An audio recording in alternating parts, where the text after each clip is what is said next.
Hello, lovely people out there, and welcome back to my stream. I hope you had a good day.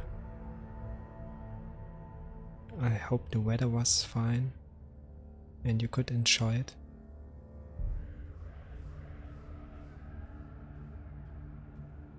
So, before we start with the actual game or continue the game, I would switch over to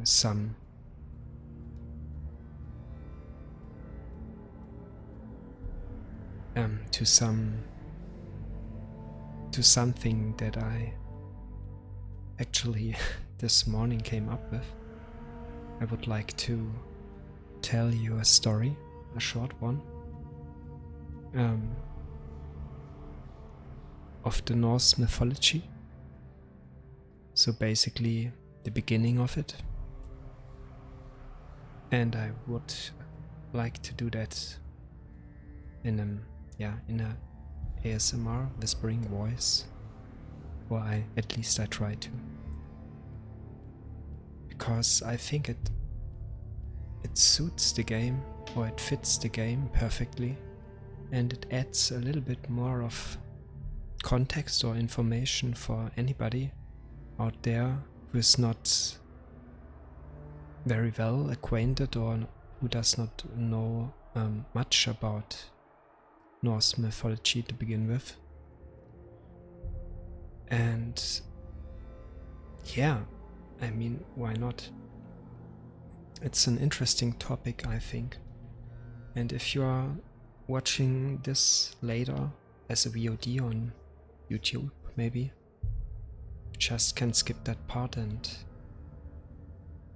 to where the actual gameplay starts. So with that being said, let's just dive a little bit into the Norse mythology.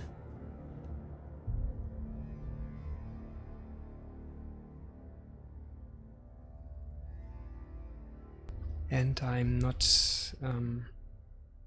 I'm doing that. I have a book that I own that depicts various tales and descriptions of the Norsemen and their way of living back then, and also about mythology. It is quite easy to understand, and I will directly translate it into English while reading, or I try to.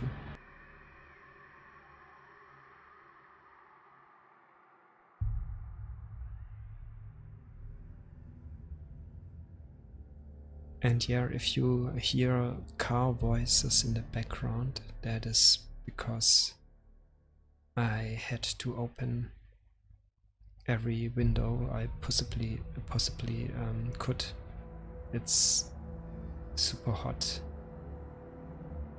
right now.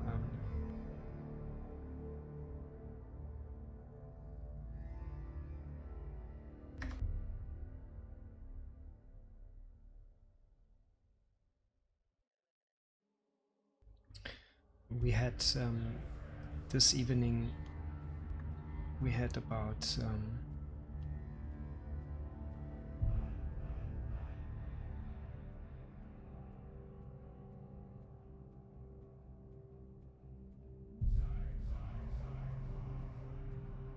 we had about 37 degrees Celsius in the shadow, not in sunlight, and in the shadow, and that is about 198 something degree Fahrenheit. So it is very hot, at least in this region I live. Summer days could get that hot, but it's not it's not common. The days in the summer that are that hot are not many usually, but over the past decades, the number of that days grow. So I apologize in advance for any background noises. Okay, let's start. So, imagine you are looking up to the sun and the moon and the stars, and you have no clue what they are or how they get there. Then you are looking at the marvelous world that surrounds you. How is all of that come into place? How was all of that created? Like any or many other folks in the past, the Vikings tried to solve that riddle, how the earth was created. And so they came up with the mythology and those dark and strange and sometimes rough tales tell us how the gods, with the help of their powers, created the world and filled them with living beings.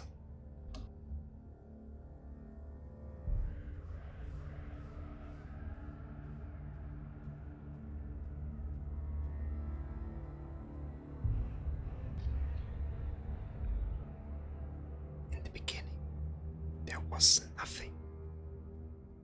No heaven, no sand, no sea, no life, no earth, no grass. There was just Ginnungagap. It was a room, it was a space of endless dark. And it was completely silent. North of Ginnungagap lied Niflheim, a world made completely out of ice and of fog. In the south there was Muspelheim, the land of fire. In Ginnungagap the ice was melting to a gas made out of water, and out of that came the giant called Ymir, and he was standing for the creative force. He was the first living creature, living being that emerged out of the endless darkness and the chaos. Out of his feet and under his arms, they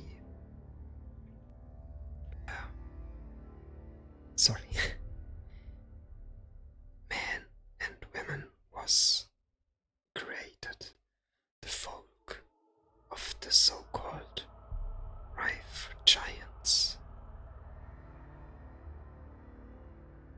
And in the process of the melting ice, there appeared a giant cow named Adulma, and she gave Ymir power by her milk. And Su, Adulma, was getting thirsty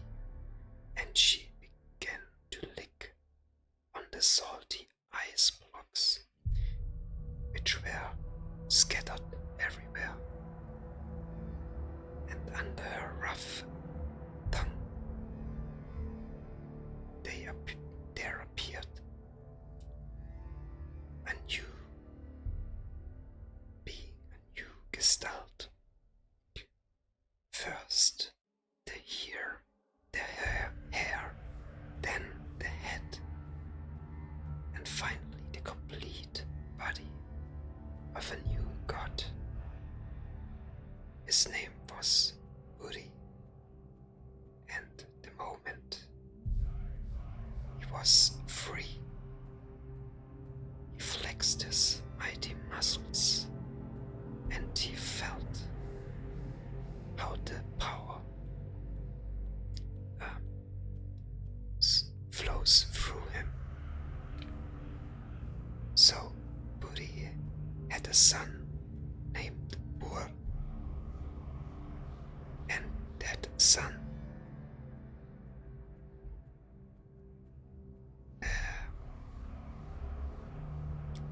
he had a wife that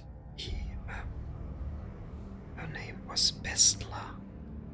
They had a wedding, and both of them, as they joined together, they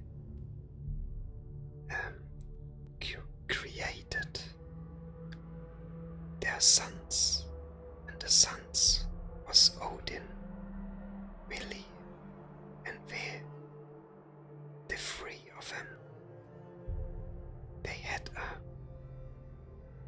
destiny of destroying and creating things. They were very, I don't know that word in English. They were basically, they roamed around in the foggy Niflheim and the fiery Muspelheim. But doing that, they were not satisfied.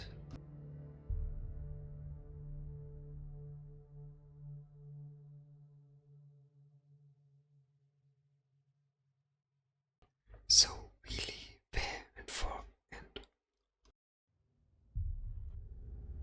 and Odin, they was very, they're boasting, they were proud of themselves, and they would like to order the chaos and form them into a world. But they knew that they had to pay a very high price for that in order to make their plans, in order to bring their plans to reality. And that price was the giant Ymir, the first living being. The three gods searched for him, and despite he was so big that he towered over all of them, and he tried to defend himself with every bit of power, of strength that he could wield, that he could bring up. The three gods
giants drowned that flood, until one named Bergelmir,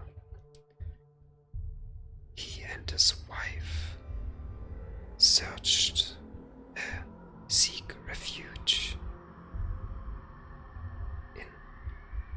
in a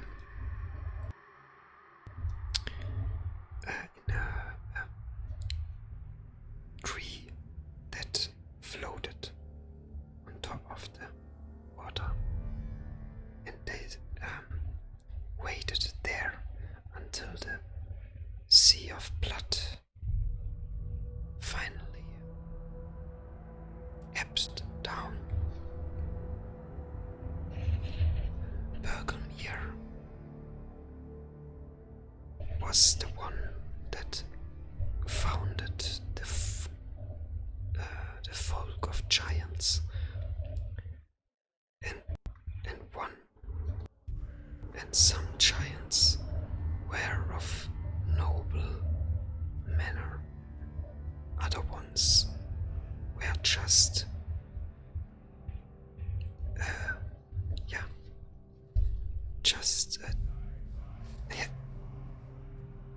just hard to watch. They were also doing bad things. They lived in the land called Jotunheim, and they were the enemies. They became the enemies of the gods, like Odin. So out of Ymir's giant corpse, Odin formed the new world. The sea and the waters was created out of Ymir's blood. The trees was created, were created out of Ymir's hair, and the mountains out of his bones, the stones of his teeth, and the earth of his flesh. Ymir's skull became the heaven, and it was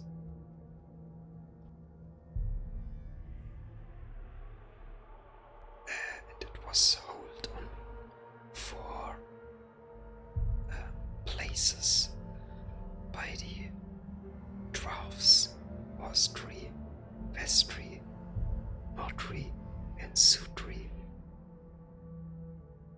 Odin created rain clouds, by throwing Ymir's brain mass into the new and fresh heaven. And the stars, they appeared because of the embers out of the fires from Muspelheim, and Odin threw them onto the sky, and finally he created the land called Midgard. That is the living place, the myth, and he surrounded it with a high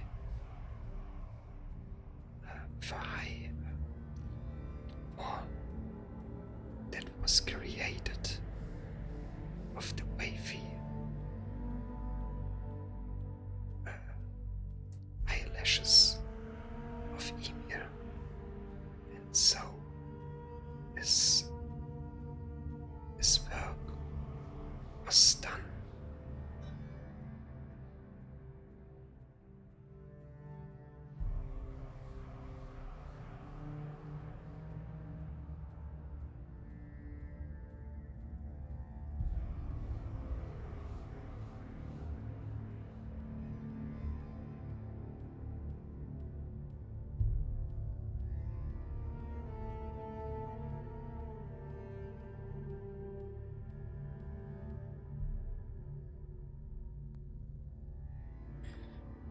Okay, I hope you enjoyed or you could understand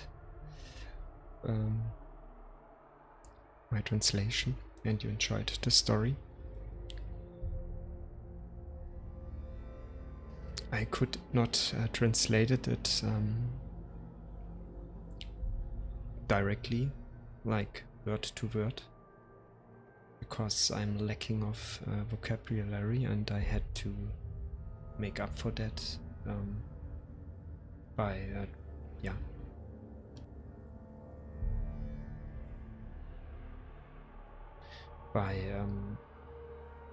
some explanations and using other words. But I thought it would be quite interesting to know about how the world that we call Midgard, basically the world we are living in, the world of the humans, was created out of destruction. And it is a very common trope in the Viking tales or mythology of the Norsemen. They are really rough. Not all of them, but the myth of the world being created is basically first something has to die or has to be killed. That price has to be paid in order to be able to create something new, to make a starting point for something new.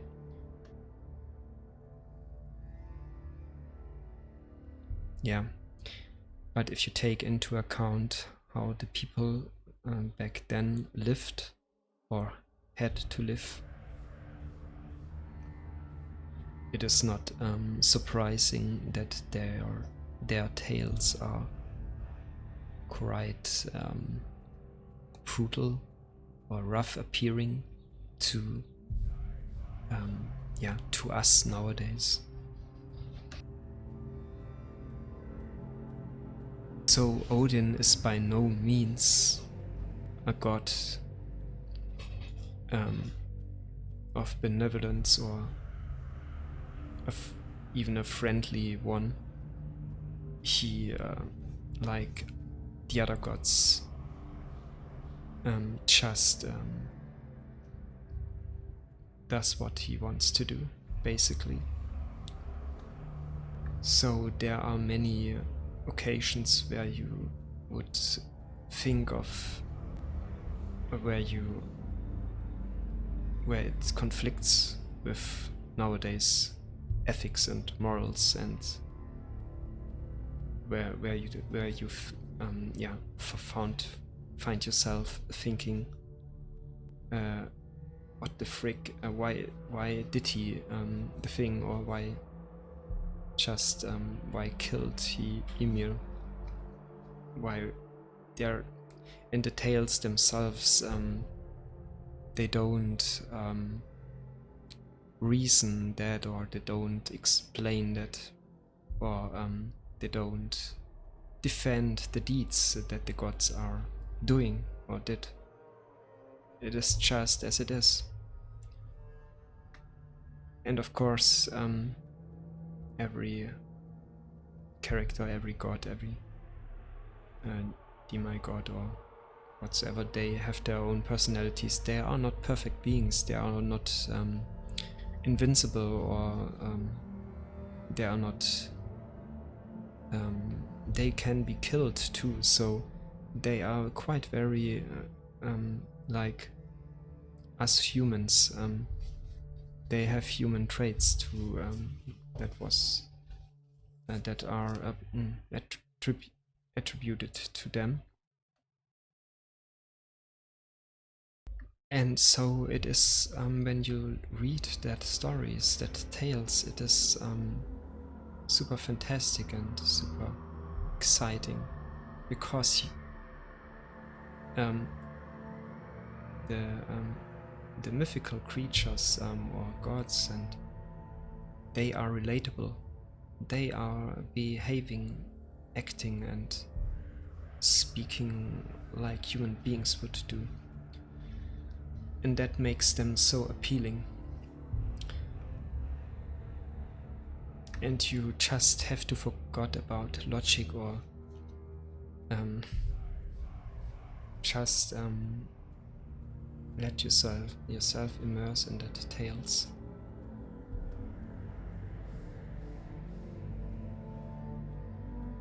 And with that being said, let's continue our story of Senua.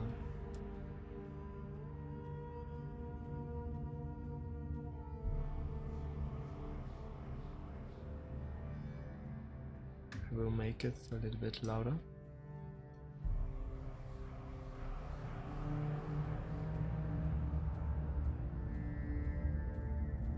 This should be about right.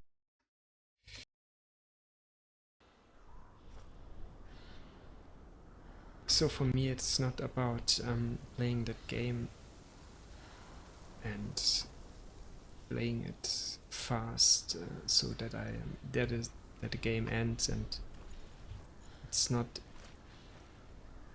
definitely not a speedrun and definitely not an attempt to just walk through the game. For me it's more about enjoying the atmosphere and enjoying the character of Senua and her story in that wonderful setting. And eventually I guess we will solve that riddle, right? So it is not something that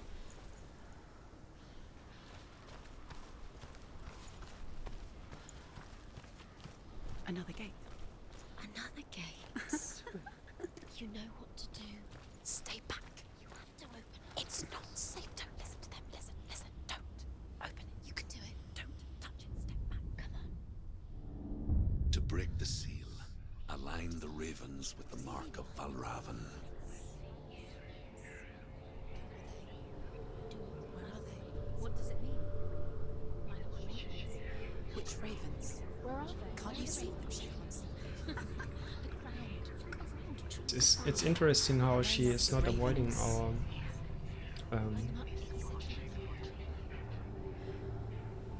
our look now, because she is so focused on that symbol. She maybe doesn't notice at all.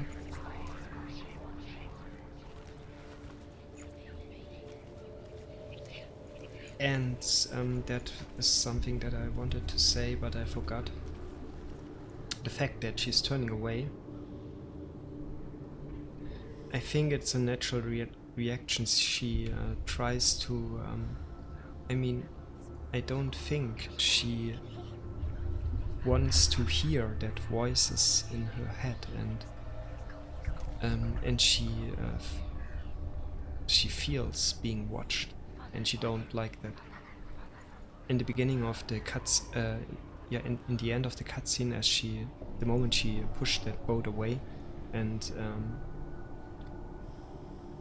there was a brief moment where she actually broke the fourth wall by turning to us, to the audience, to the screen directly, and of course it was maybe meant to she was addressing the voices in her head, but we are supposed to be one of them as a player, and so she made it clear that she has no interest whatsoever in hearing that voices or in following their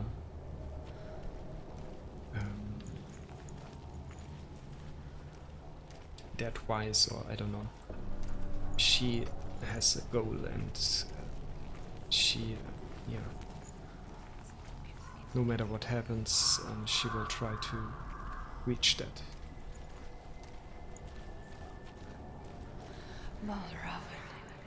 Challenge me!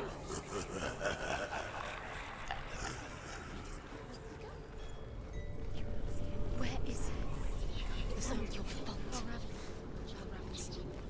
Listen, focus. You need to focus. Focus.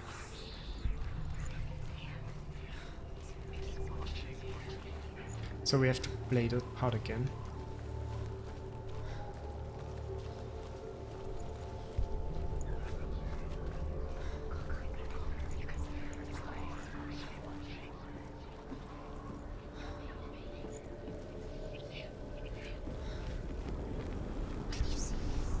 Fight me! Yeah, we will encounter him at least, I think.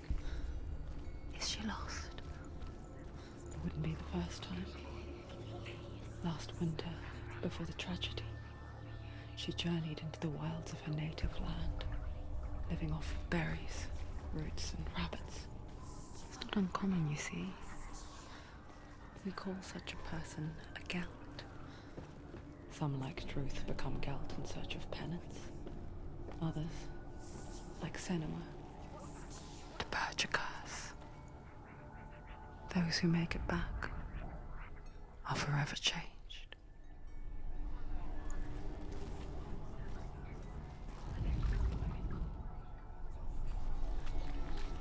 Right, I wanted to look up that vocabulary. Wait a moment, I do that right now.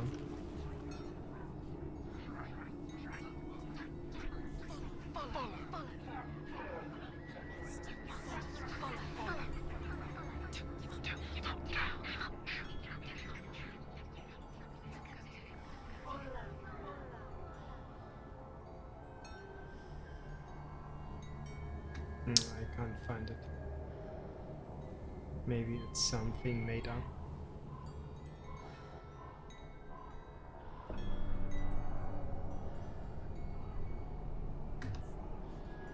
Let's see.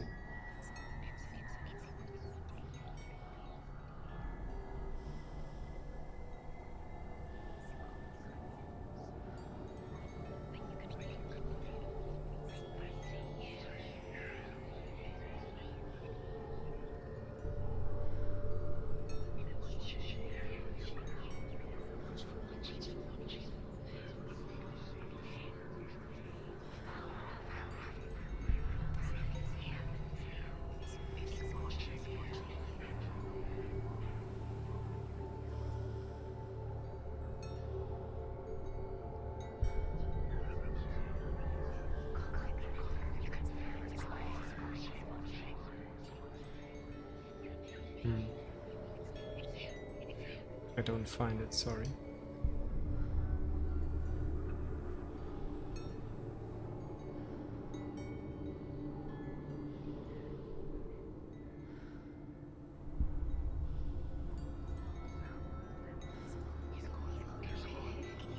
I'll try one more time.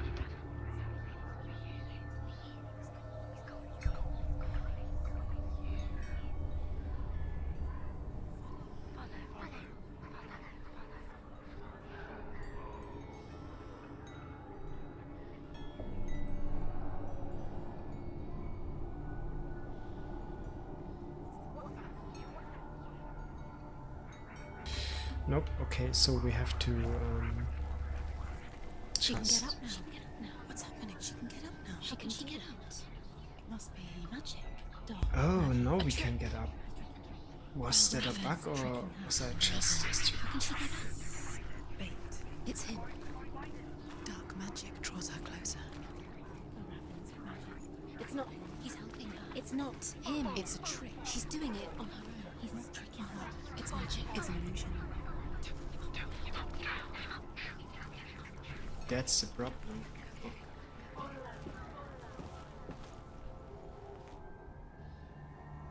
Of Senua. Don't know what is real and what not. What is just what she just made up in her head. If it is to some degree it must be real, but it could also be that it is all a dream, or it is not, can't possibly say what is real and what not. And the game plays with that.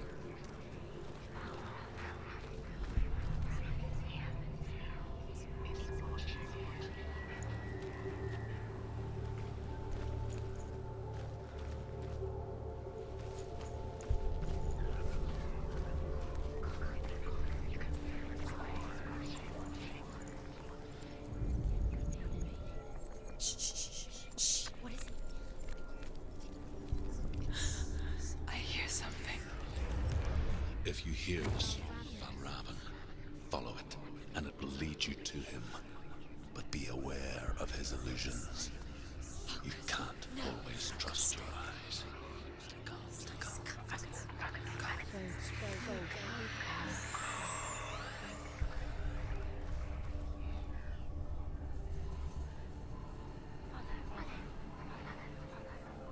I like the sound effects, the voices.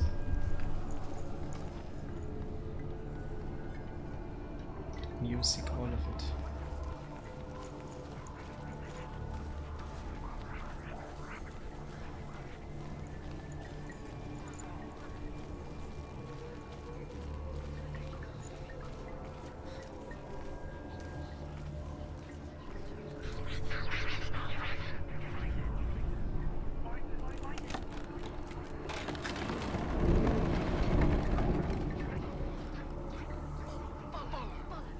We picture fear, and we think of a shadow in the woods, a creature in the night.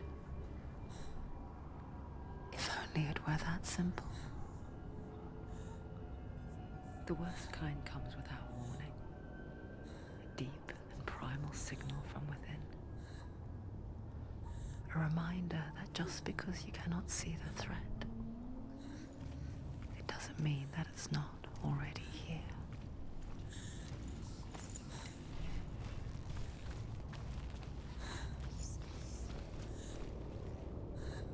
What is it? She can't get in. She can't go in there. Behind there? Valravan, he's there. She can't go in. Has to find another route. Truth says there's always another route. Find a way, Senua. Go round. Find your own path. There's a different way.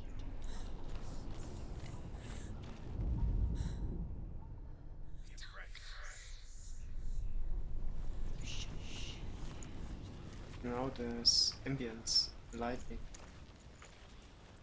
It changes when we go through there.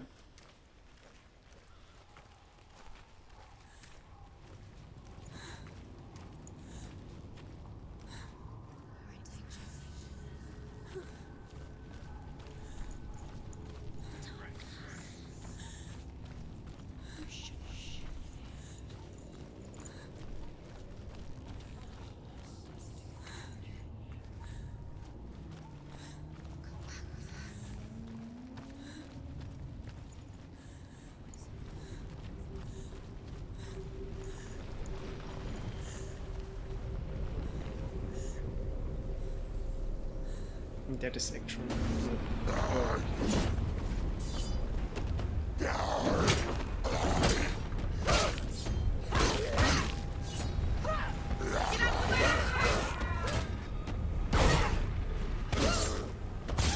She finished him!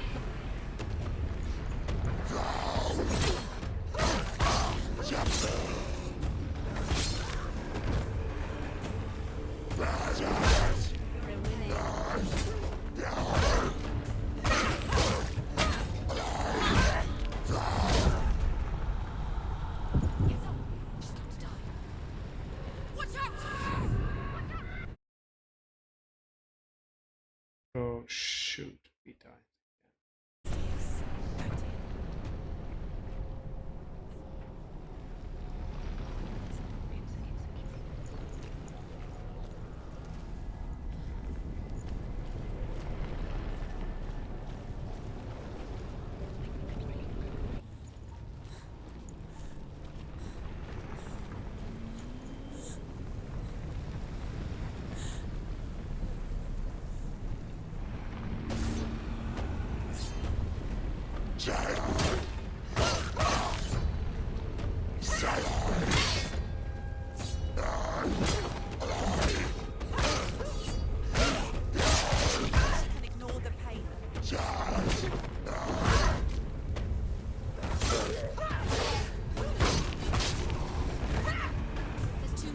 Find a good reason.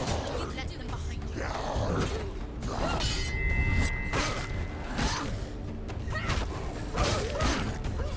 You finished it.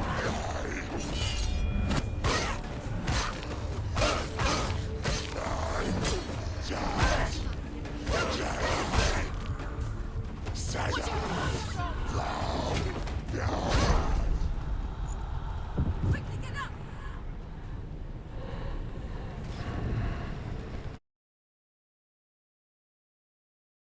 Oh, shoot.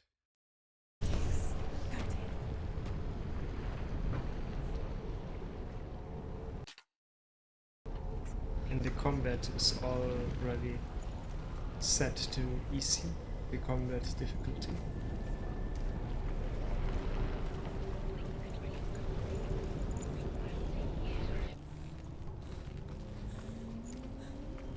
So if possibly we die and the complete progress, the complete game progress.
Remember the warrior trials.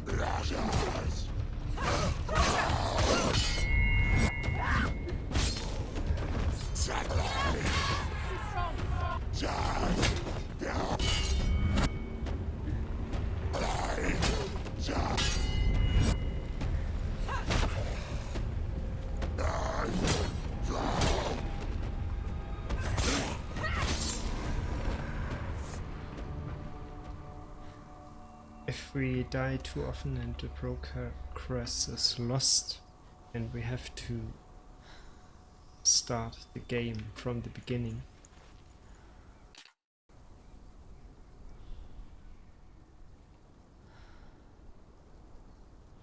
then I will see to it that I activate some kind of cheat, or I don't know. Because to me the story matters more than it is not like Dark Souls where that concept, I guess, at least I don't want to lose that immersion, that atmosphere of the game by playing it 100 times.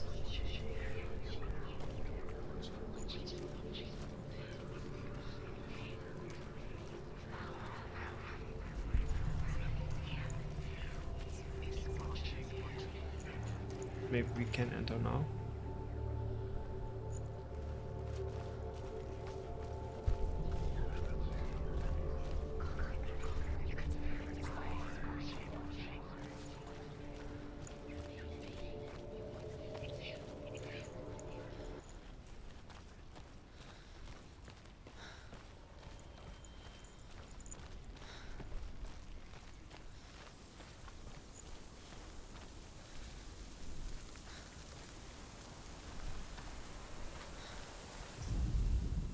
The Northmen say that Odin and his brothers killed Ymir, and that the world of men was formed from his corpse.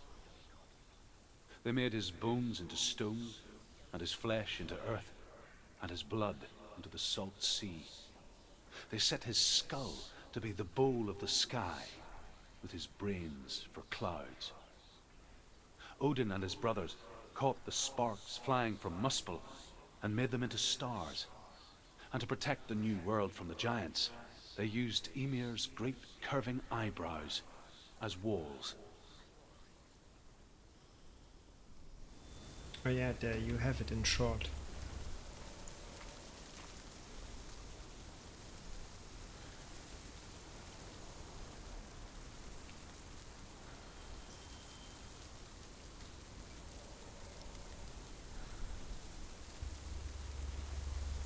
Oh shoot, what is that?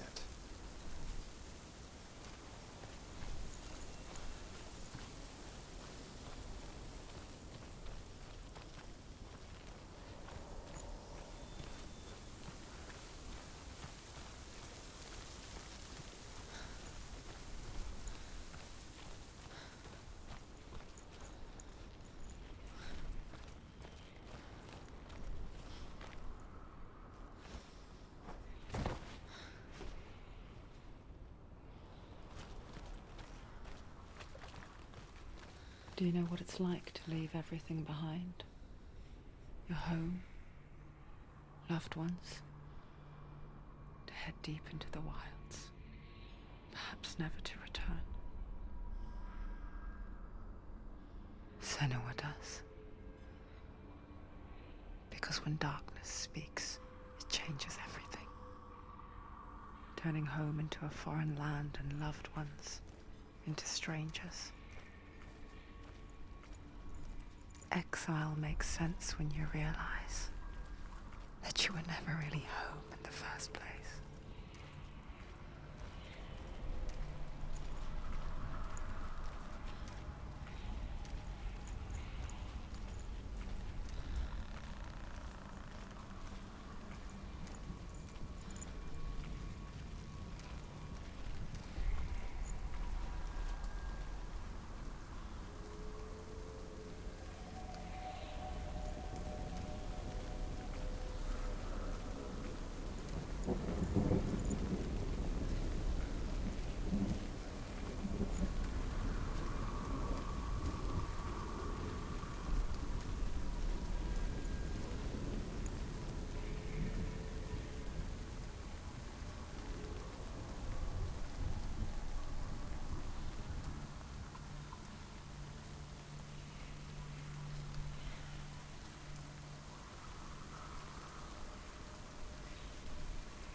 I made the game a little bit louder.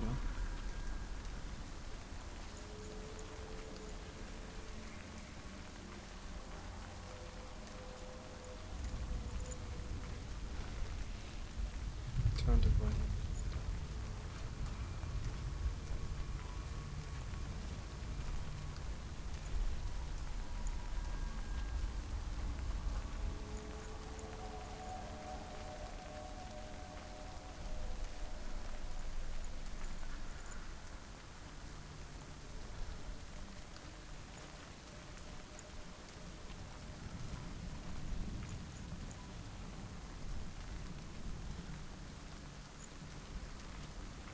Let's head first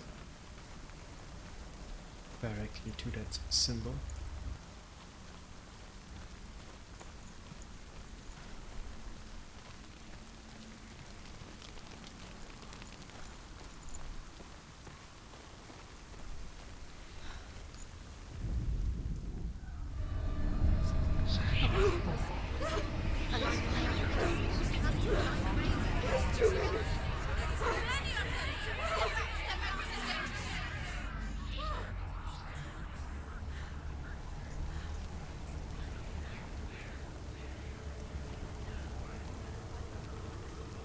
The song.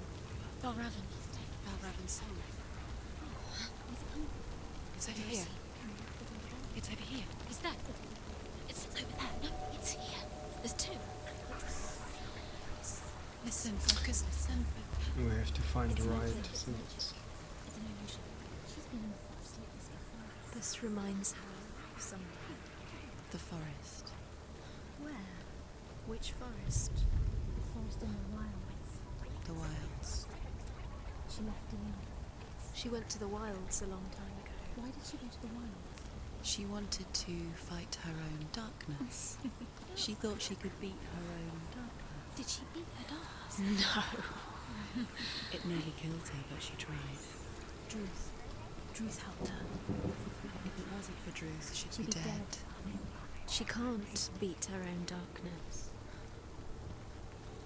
She wanted to marry Dillian. She came to beat her own darkness and marry Dillian. But it didn't work. She thought her curse would affect him. She thought her curse would spread to him. She thought she'd bring the darkness to him too. She nearly died. She thought the curse made her tainted. Druth helped her.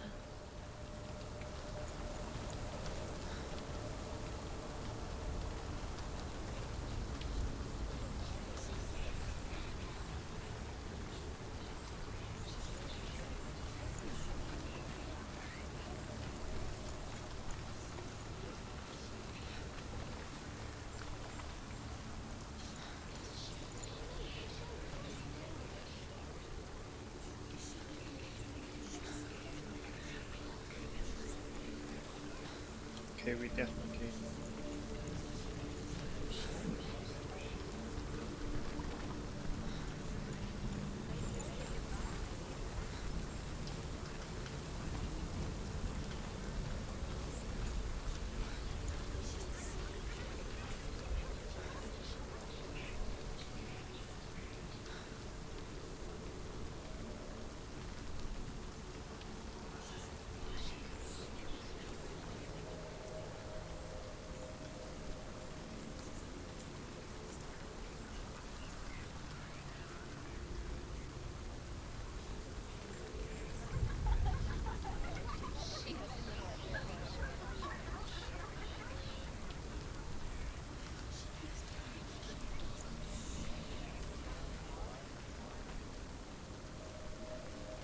I think kind of right here.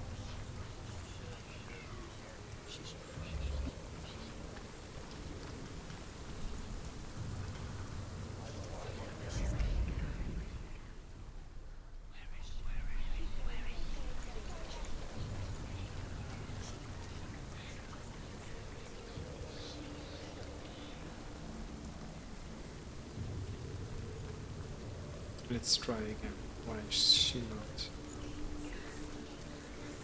Maybe she can't. Yeah, she can't climb there.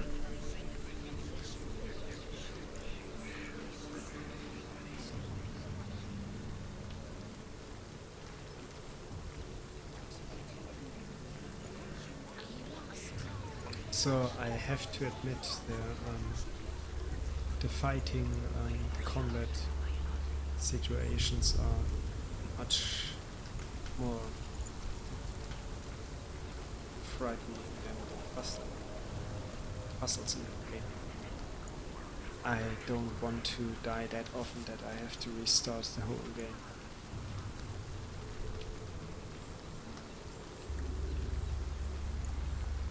I don't think that is a good game mechanic, at least not in that game.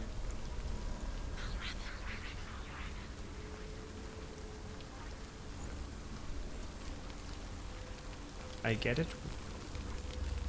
why they implemented that, but I'm not too happy about it.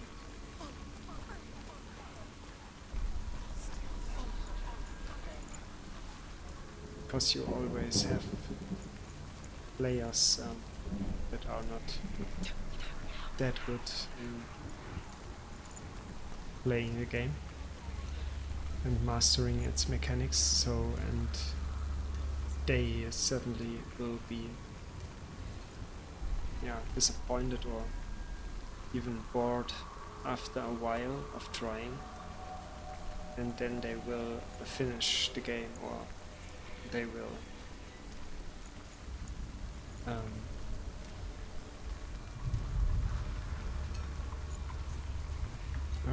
interesting.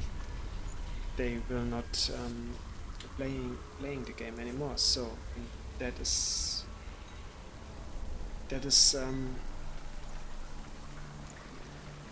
actually not good, I think.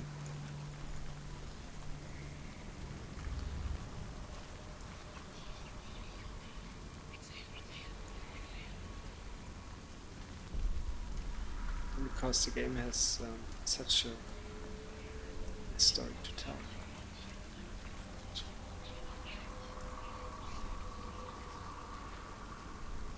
Can't we go down there?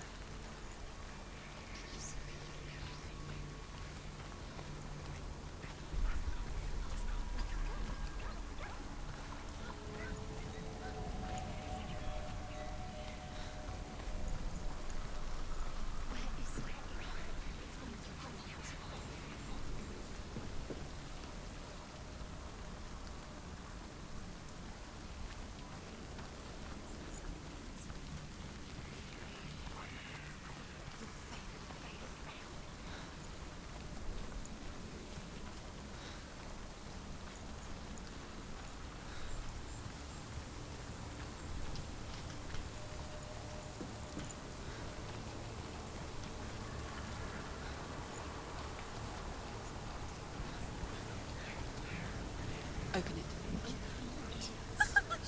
She has to. Not from this side. I hate that mocking voices make fun of us. They are not nice.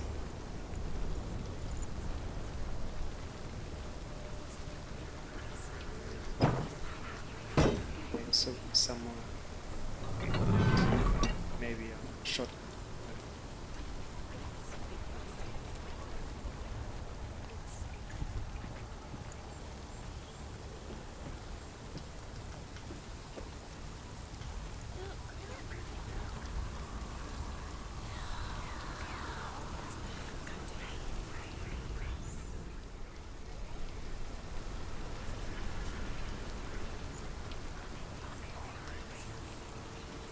No, it's too easy, I guess.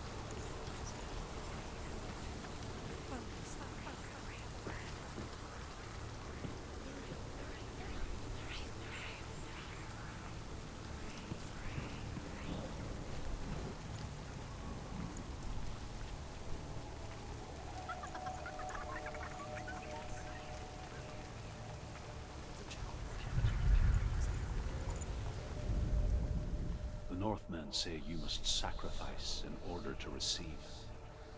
They tell how the runes were revealed to Odin only in sacrifice. He hung himself from the world tree, and he stabbed himself with a spear, and he dedicated the sacrifice to himself. For 9 nights he hung on the tree without food or drink, and at last he saw the runes below him. He gave a cry, and gathered them in his mind and learnt them. Then he fell from the tree. Yeah, it's basically the tale or the story that I told you already. A little bit more eloquated than I possibly could. There is there are many cases where sacrifices are needed in order to achieve something or get something, even for the gods. And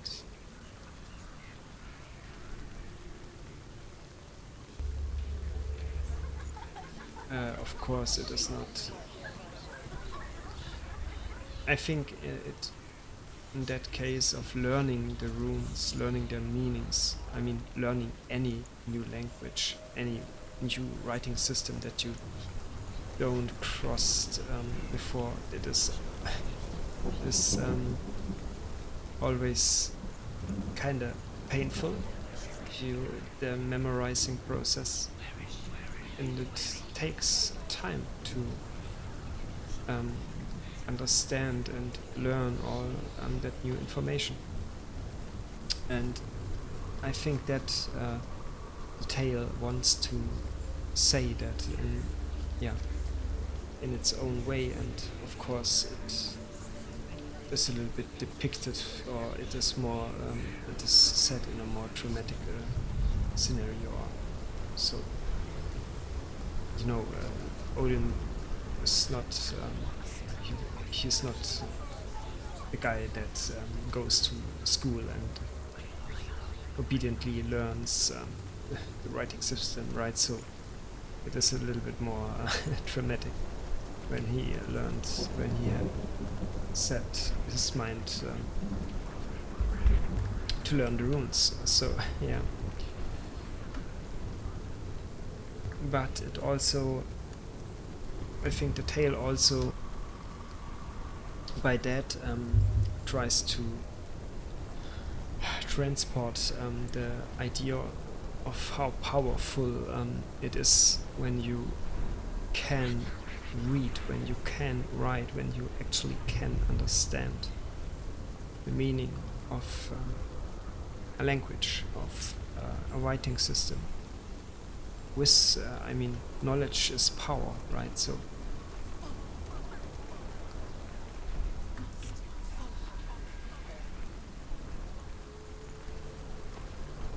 okay, we can't do anything here. But I must say that clipping bugs are a little bit annoying.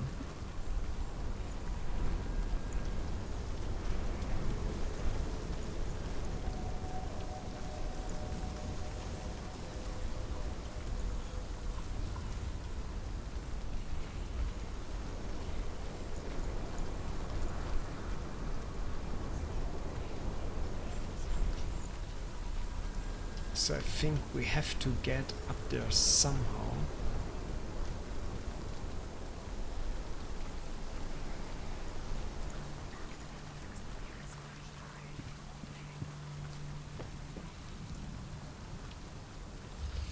And it is super interesting in that cosmos. There are three women, like in the Greek mythology, that spin the threads of life of every and each living being, and they are basically all-seeing. Their wisdom is unmatchable to anything. They know anything. They know the future, and they know exactly when everything that lives and breathes dies, and they basically are the keepers of the destiny.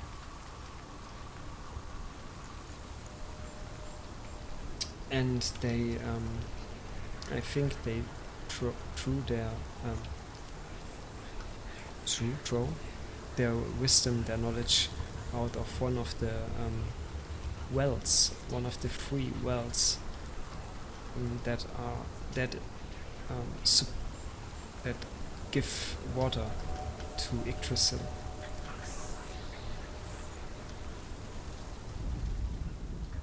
And in the Greek mythology, there are also, I think, three women or nuns, I don't know how they called, which spin a life thread, and it is quite the same metaphor. If you watch the Disney movie Hercules, you know what I mean. It's quite a common trope in cultures.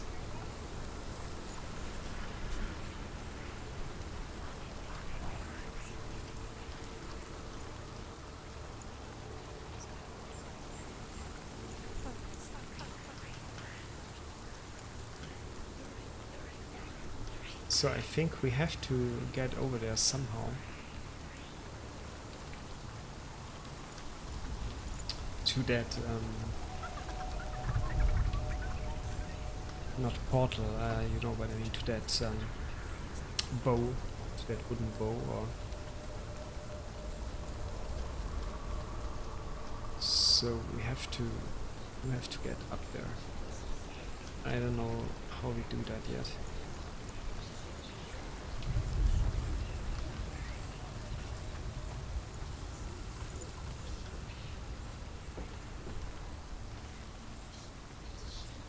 Because again, it is not a game where you can just by pressing a button jump or climb any wall up. If the game does not allow it, it won't work regardless of how high that obstacle is. So in that case, I guess, yeah, we can't. I press the action button, but she does not respond. So there must be a way. It is up there, but I'm not sure how we can reach that. Maybe now... Okay, I have an idea. Maybe now we have to cross... We have to go to that portal. Again. But this time coming from the other side. And that... Now that we opened the gate, we can go to this place behind it, regardless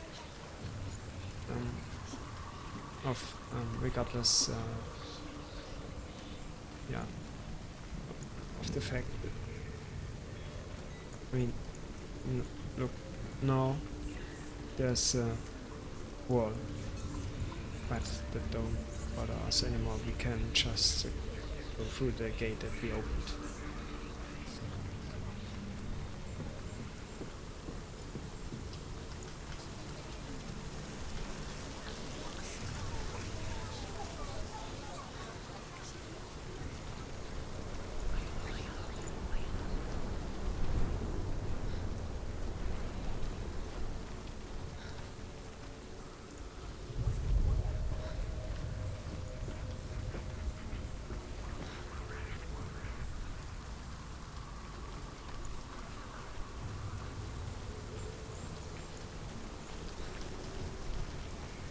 Oh yeah, now we can.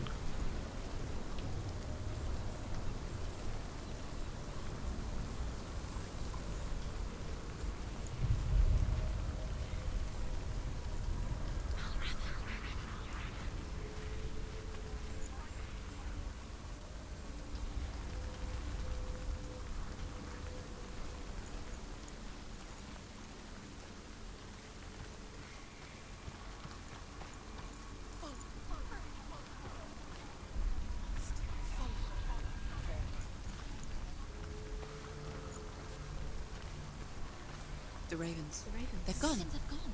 No. Half of them have gone. They've gone. Some are still there. But where? Some are still there. Well, Raven's helping. Why isn't he? He's not helping. It's a trick. Quiet. Raven. Out in the wilds, in the cold winter woods, Where have they gone? she no longer felt fit for this world. She almost gave in to the darkness. Almost. I think She remembered Dillian's words. She remembered her promise. She resolved to fight on and kill that which had become a part of her. I think she has schizophrenia or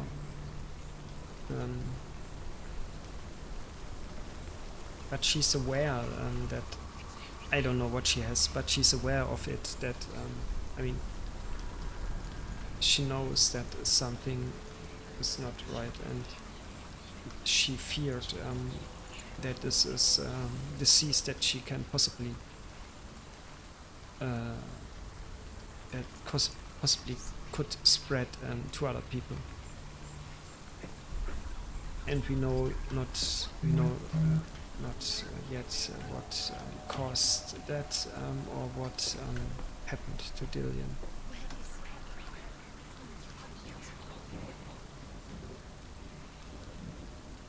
Oh, in about 15 minutes there will be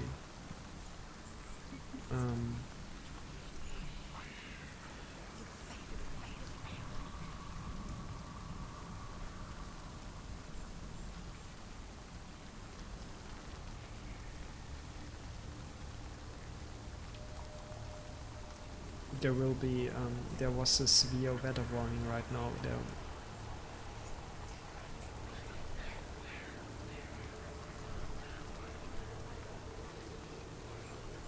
There will be coming, I think, a storm, or I don't know, windstorm, something like that, thunderstorm.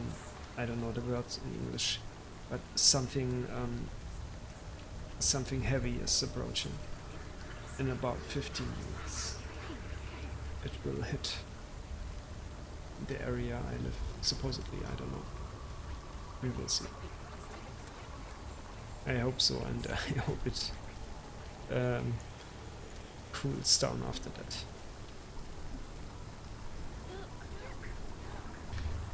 Okay.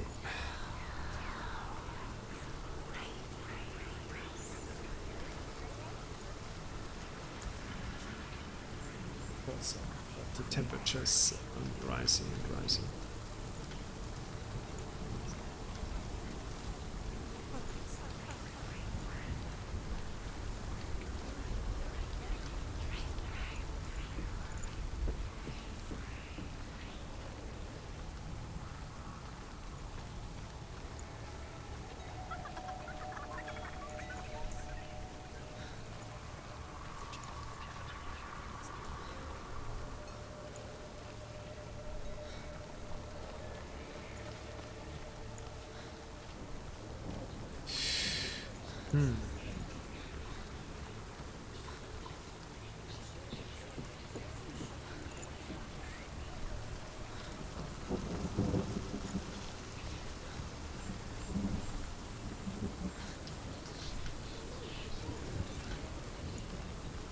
That wasn't before, there before, or was it?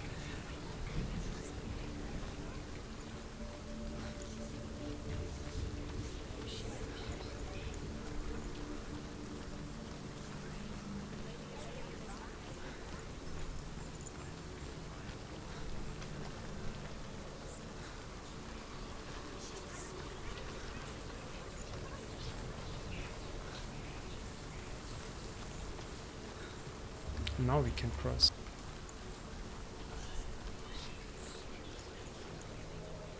Oh shoot, sorry, I didn't notice that before.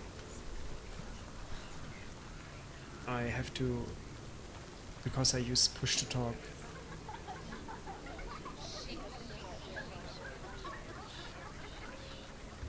It does not, yeah. Sometimes it's a little bit vague.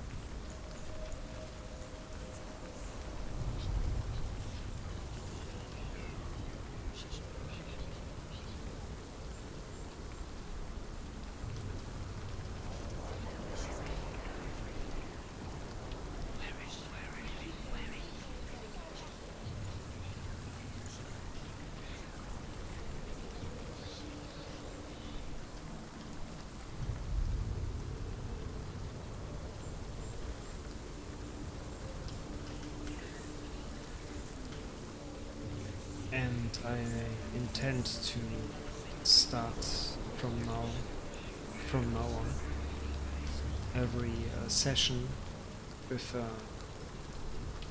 myth or tale out of that book, of which I read before, because there are so many interesting tales.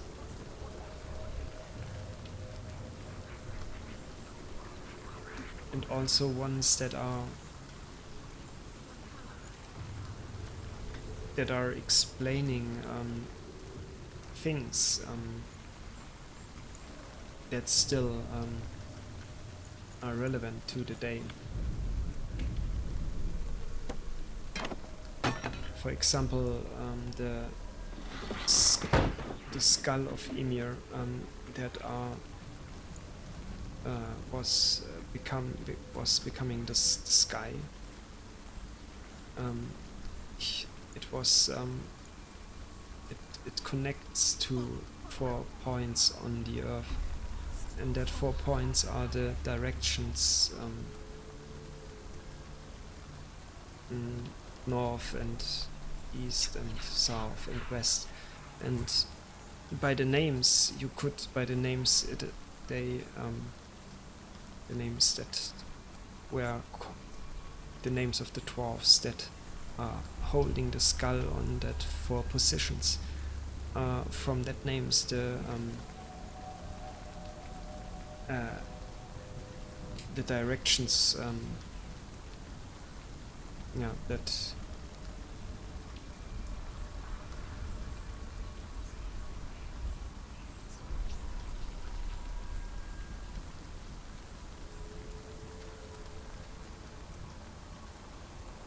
sorry, I have to look it up.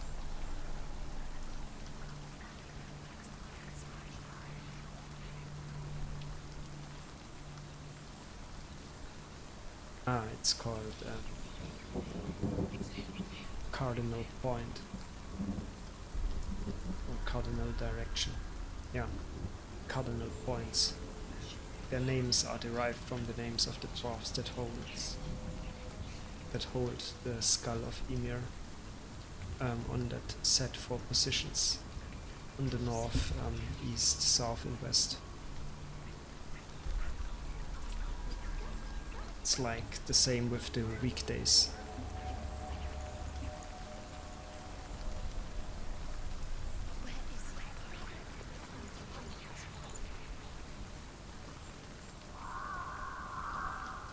And that is something, for example, that I never learned in school. That is not taught in school. At least not where I'm in.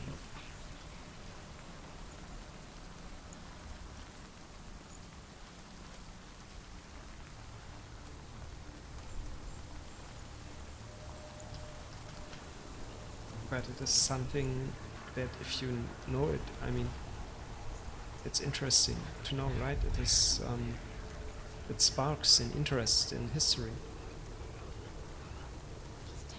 At least it did for me.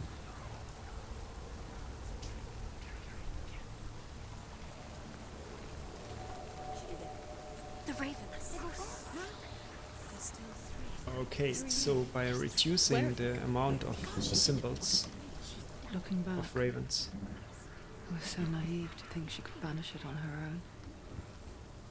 The further she saw into the darkness, the more she struggled to see anything at all.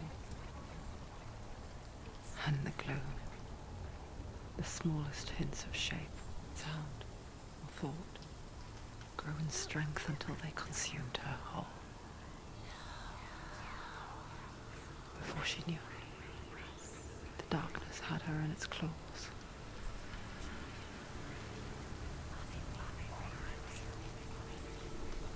maybe that line is referring to her trying to make sense of everything that she can possibly sense by her senses. I mean, primary by seeing and hearing, and she tries to make sense of her surroundings of the world. And because she saw so many symbols in the beginning, she searched for a way to reduce the complexity to a level, to a degree that she can actually handle. So she came up with all of that, and maybe, I don't know, it's just an impression of mine. And now it is the complexity is reduced to an endurable level, and she can now finally connect all the pieces to a whole picture. but it is not so easy like in the beginning. It gets it costs her more and more strength doing that, and it could be a sign that her madness, her disease or whatever she has is growing, and in the end maybe it will consume her completely and she gets mad. Or mad is maybe not the right word, but I lack the vocabulary. Maybe what I mean, she gets insane, she loses completely her mind. Yeah, there is maybe a medical term for it. Now, with all other pieces eradicated, the ones left are the ones that we need.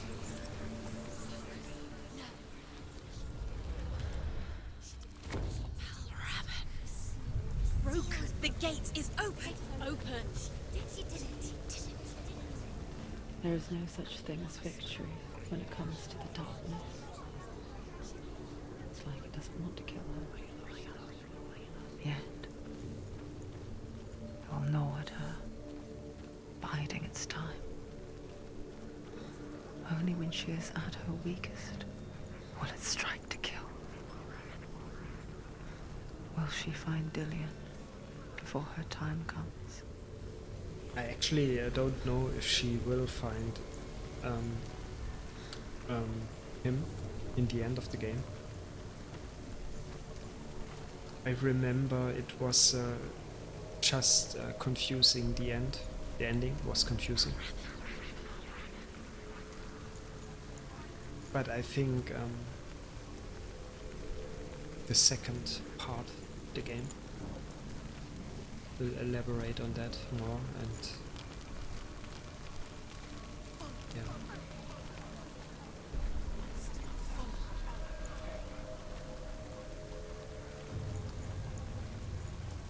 I just actually something complete out of context. I saw a tweet today that was speaking of a fourth installment in the series of Mafia. So I'm not sure if that was just something. It is maybe nothing that is officially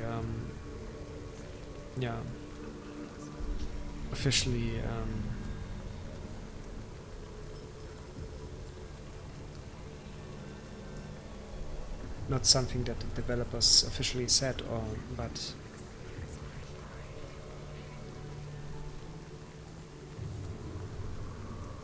there is a chance that they are working on a new Mafia title, and that would be awesome.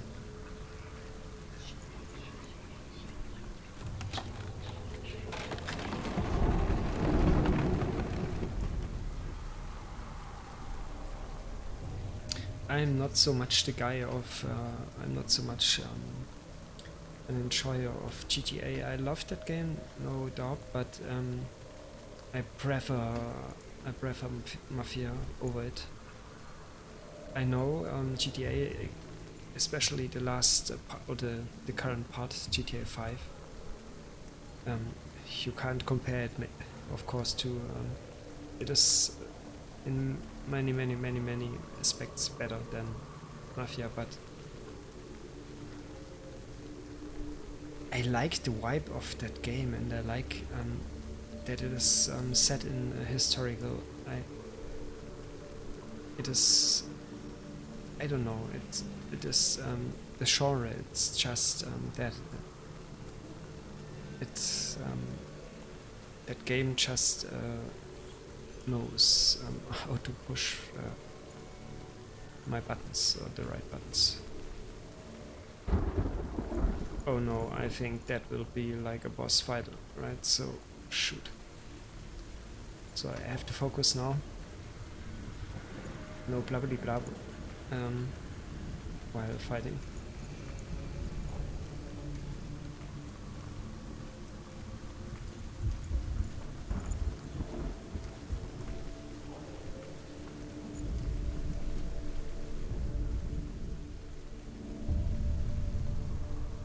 Overcome Valravan's final illusion to face him in his keep.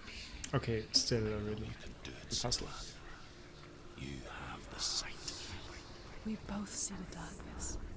We can fight it together.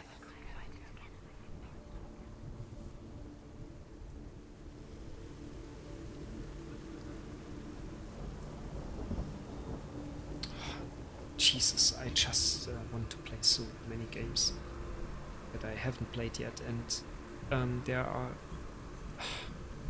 games that I can't possibly play neither on stream or off stream because my PC is too old. And there are other games that, like Senua, where it already gets difficult streaming that game because it costs my PC so much resources that there won't be enough for the stream left in order to run that smoothly.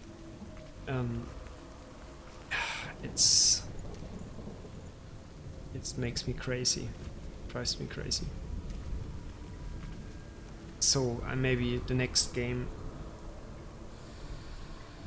I don't know. I have to see what my PC is able to do.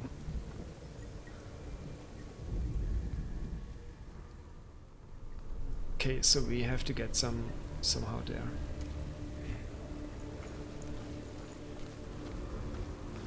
It's frustrating.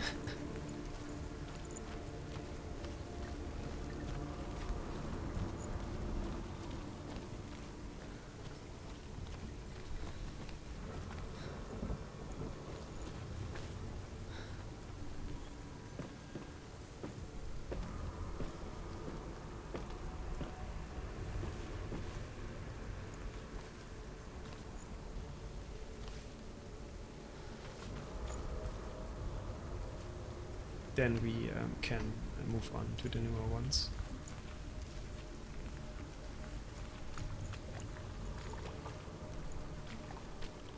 Speak to me, Druth. Tell me a story. Yes, please help Senua, us. Listen, I will tell you the tale of a man called Findan. Okay, let's listen to that. The Northmen captured Findan's sister, and his father sent him to pay for her release. But they took his gold, put him in chains, and held him for a day and a night without food or water. Then they released him. I don't know why. Upon his return, his father's enemies in Erin set fire to his home. His father burnt to death, and his brother was killed. But he escaped with sorrow in his heart. His father's enemies offered redress for his loss and invited him to a feast. It was at a hall near the sea. But when he went there, they betrayed him to the Northmen, who enslaved him and took him to hell. 6 years later, his slave masters landed on the shores of Orkney, burning all before them. And into that fire, Findan made his escape. What was Findan burnt away that day. But from the flames, a new man stepped forward, and Druth was born. Druth, the man that I am now. And though Findan never set eyes on his dear sister again, I, Druth, have found you, Senua. I wish you could have seen my home before these dark times.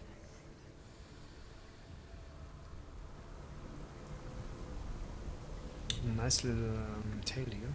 This story here. So I have to end the stream a little bit earlier than usual.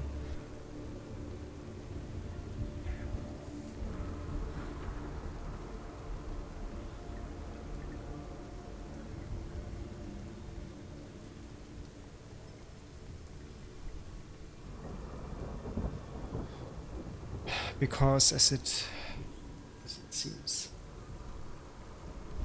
that storm actually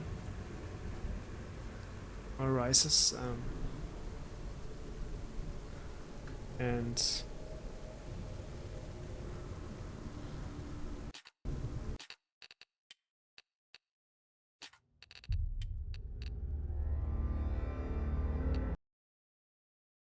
it's not funny at all. I have to prepare a little bit for it. So sorry if the session today was not was not as long as usual.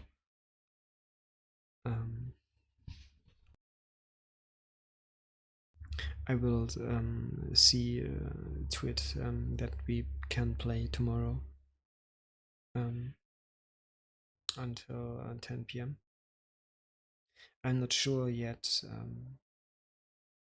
Depends on how the weather is, or I don't know. I have to